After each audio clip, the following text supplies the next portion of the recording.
Welcome back to the Crime Documentary Files channel. Today's case is one of the most brutal and shocking murders of the early 21st century. The main character is Zhou Yinan, a former executive vice president of a renowned media organization in Hong Kong, a quintessential representative of the wealthy elite of that era. Typically discreet and cautious, he ultimately could not escape his fate. On May 29, 2004, after 3 days of unsuccessful attempts to contact his boss, one of Yinan's employees began to sense something was wrong. The boss's mobile phone remained consistently off, and the landline was emitting unusual error signals. Consequently, he decided to visit the boss's home in the Futian district of Shenzhen to investigate. Yinan's family lived on the first floor, with an uncomfortably putrid odor lingering in the air. Despite repeated knocking, no sound emerged. The employee noticed the boss's car still parked in the lot, covered in a thick layer of dust. An indescribable feeling, an ominous premonition crept into his mind. With the residential complex security guard's permission, he decided to climb through the window to investigate. Upon entering, he was stunned by the horrifying scene, blood splattered everywhere, with traces of a savage massacre. In a moment of panic, he trembled as he pulled out his phone to call the police. The Shenzhen police, upon arriving at the scene, discovered a heartbreaking situation. Yinan, his partner Yong Jin, their 4-year-old daughter, accountant Deng Zhenjiang, and the 16-year-old housemaid were all dead. Moreover, all credit cards and property in the house had been stolen, leaving nothing behind. Yinan owned an apartment in the Shintuo residential complex, a high-end housing area of that time. In 1998, he invested $1.2 million to purchase a 1,614-square-foot apartment located right in the center of Shenzhen, just 656 feet from the district committee. This area concentrated the first wave of wealthy individuals in Shenzhen. At that time, the concept of mortgage was virtually non-existent, with most people paying the full price in cash. In his daily life, Yinan appeared quite reserved and discreet. He dressed simply, never ostentatious, and even chose budget-friendly barbershops for haircuts. Notably, the neighbors didn't even know his real name.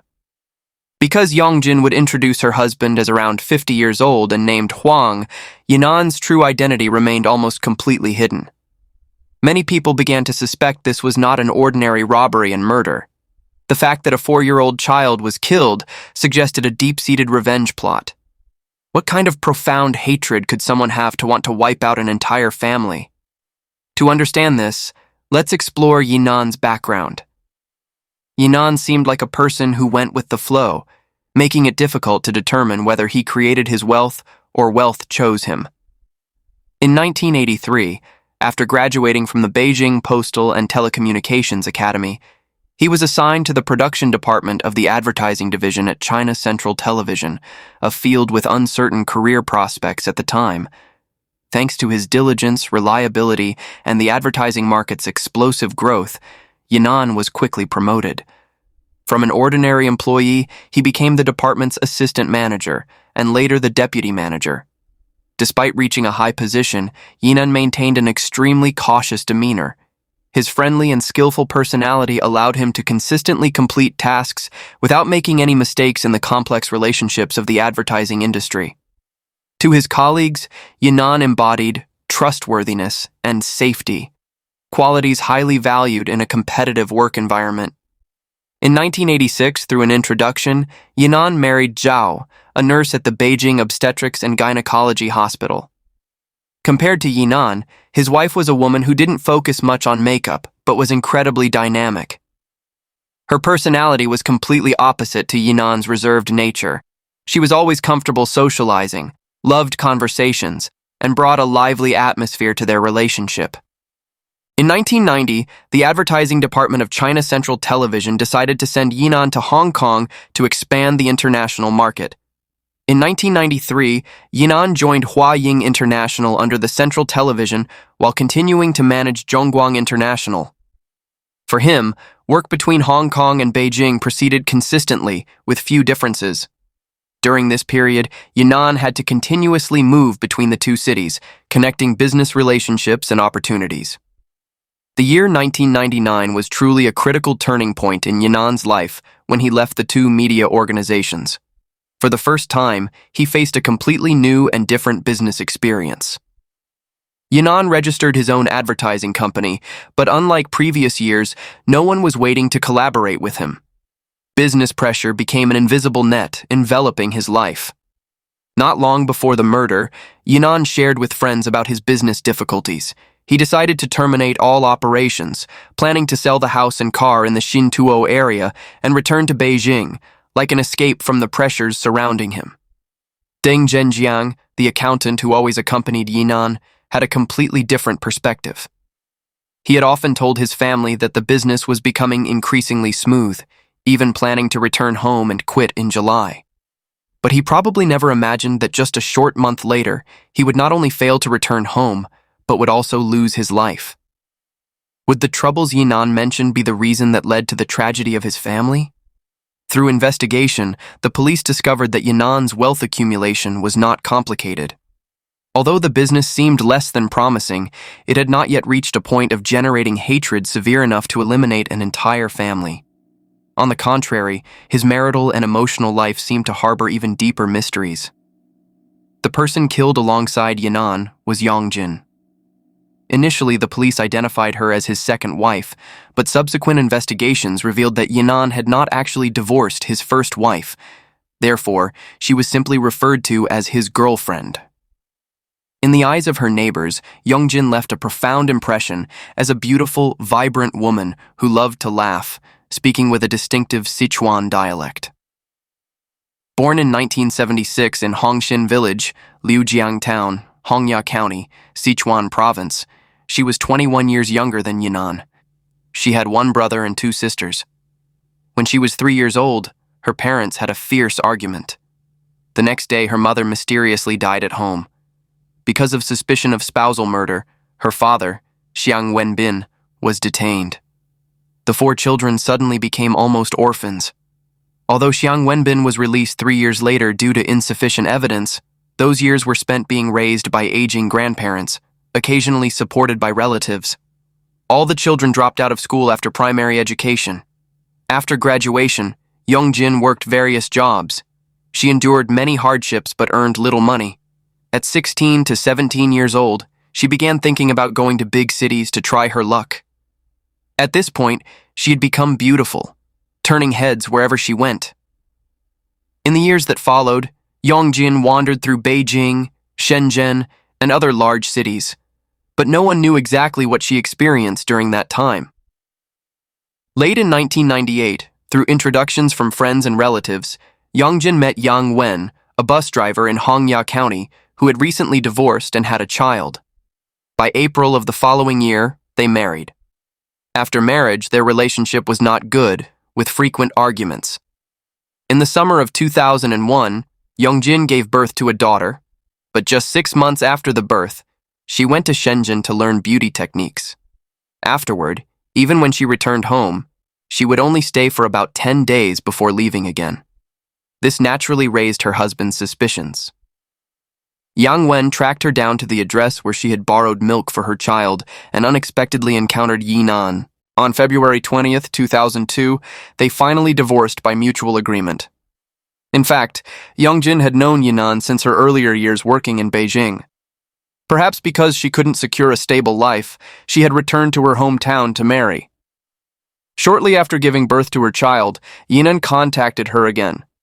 Having already been experiencing marital issues, Yong Jin brought her daughter to Shenzhen and resumed her relationship with Yinan. From then on, she rarely returned to her hometown, only coming back during the Lunar New Year with her daughter. In Shenzhen, Yong Jin lived a leisurely life, spending her days mostly at the Yuelai tea house playing cards and relaxing. This tea house was a gathering spot for women in similar circumstances. In 1997, following Hong Kong's return to China, it was also the peak period for wealthy Hong Kong men to keep mistresses on the mainland. These women could earn between $3,000 to $10,000 per month, an easily earned sum compared to the few $100s they might make through hard labor. Among the regular card-playing companions of Yong Jin was Wu Yuankui, another woman following a similar path. Born into a poor rural family in Hubei, Yuan Kui had harbored grand ambitions from a young age. After finishing middle school, she went to Guangdong to work, carrying dreams of struggle and self-improvement. However, for girls without skills, education, and with far-fetched ambitions like Yuan Kui, life's dreams quickly shattered against reality's harsh rocks. With no way out, Yuan Kui began working in special services. She not only depended on Hong Kong men, but also managed several women in the service industry. In 2000, Yuan Kui returned home, got married, and gave birth to a daughter. However, her life quickly descended into hardship when her husband was imprisoned for criminal offenses. The burden of caring for her child and 4 elderly relatives fell entirely on Yuan Kui. With no other choice, she returned to Guangdong to continue her previous work. Her family remained under the illusion that she was running a shop.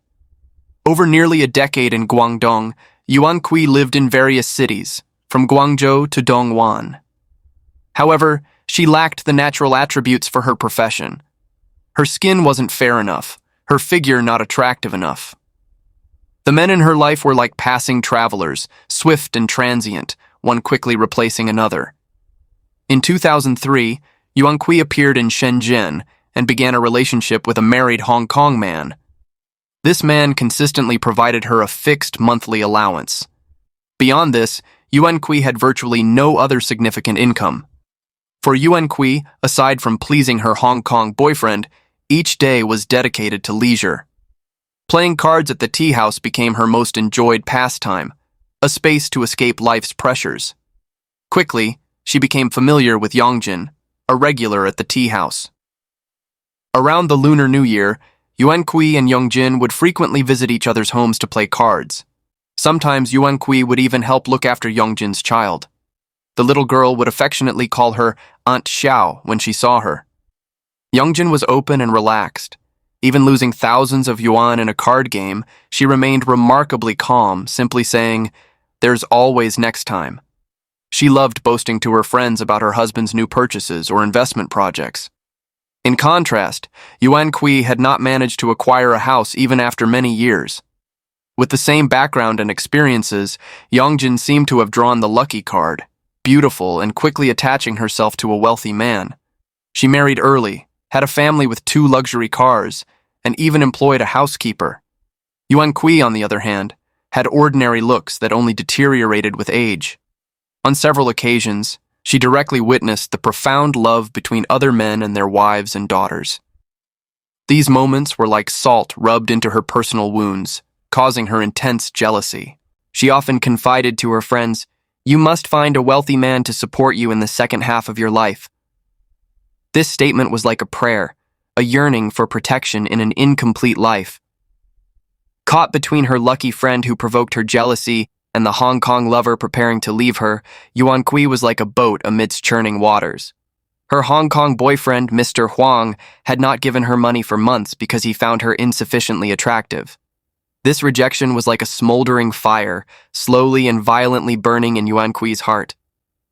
In April 2004, Yuan Kui approached her brother-in-law's colleague Luo Jun, proposing to hire some men to take revenge on the Hong Kong man, hoping to extort a large sum of money before leaving.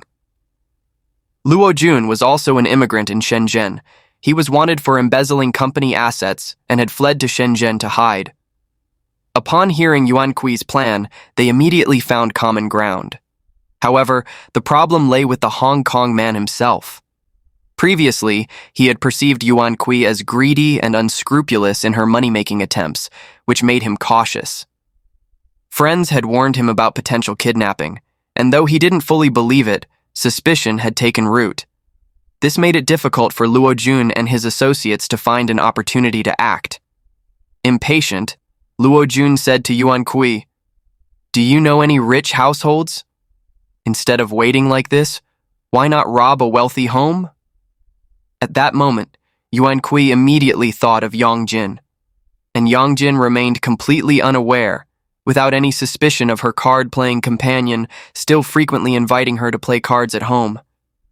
In early May 2004, during a card game, one player had to leave midway. With the group short of players, Yuan Kui seized the opportunity, saying she could find a replacement. She called Luo Jun to join the game. Luo Jun complained about having no money, so Yuan Kui generously offered to lend him some.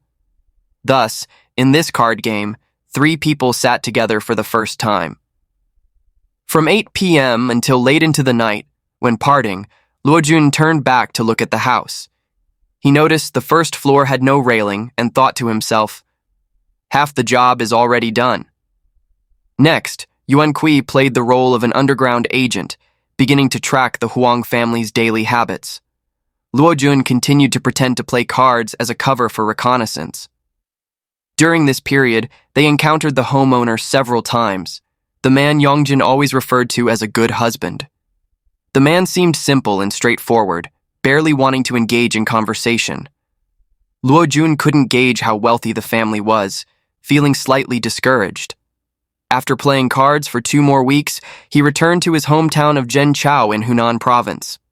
Unexpectedly, just a few days later, Yuan Kui called to report she had found a suitable opportunity and urgently requested he return immediately. At this point, Luo Jun had already purchased several knives in his hometown and was preparing to rob a car with his fellow townsman Zhang Tao. After receiving Yuan Kui's call, he brought Zhang Tao, an even more violent accomplice, and contacted 2 other companions, Zheng An and Hu Gang, via QQ. The 4 armed themselves with knives and headed straight to Shenzhen. They set the date of action for May 26th. Their plan was clear. That day, Yong Jin would take her daughter to the hospital, and when the husband was at work, only the young housemaid would be home. This would be their perfect opportunity to strike. Yuan Kui gave Yong Jin's home phone number to Luo Jun, instructing him to call the housemaid, pretending to be Yong Jin's friend bringing a gift. The 16-year-old housemaid, completely unsuspecting, opened the door for Luo Jun and Zhang Tao, even preparing to pour them water. Afterward, they brought Zheng An inside, while Hu Gang stood guard at the complex entrance. Inside the house, the 3 killed time watching television for 2 hours. Around 4 p.m., Yong Jin and her daughter returned home and were immediately restrained. By 6 p.m., Yinan, the homeowner, also arrived. He was quickly controlled.